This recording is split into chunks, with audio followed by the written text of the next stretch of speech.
when you are famous and you're doing well in Jersey and Durban, all of those things, it's wonderful. When you're out there in the world, nobody knows, nobody cares.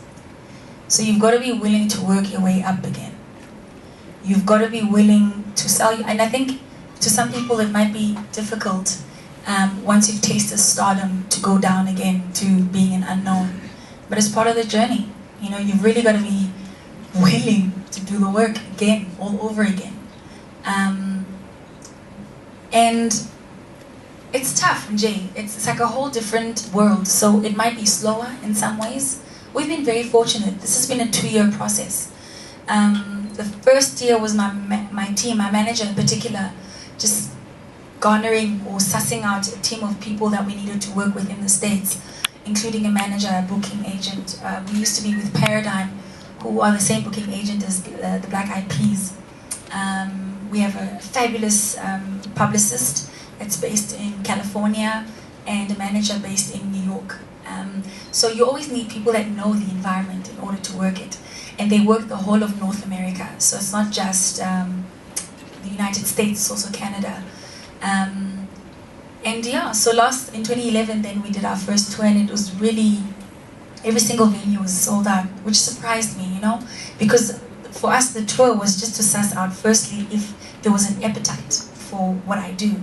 You know, it's not just Afro soul, but it's, you know, the use of African languages, for example. I didn't know how this would fare in the States, but surprisingly, they're like, oh, I love Fakadi. That's Pagad.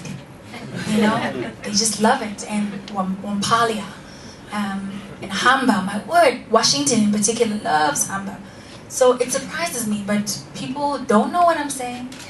But they're like, I feel it. And then often they'll say, I get a sense that you're saying this and that. And 9 times out of 10, they thing is really, it's not an issue, which is very refreshing.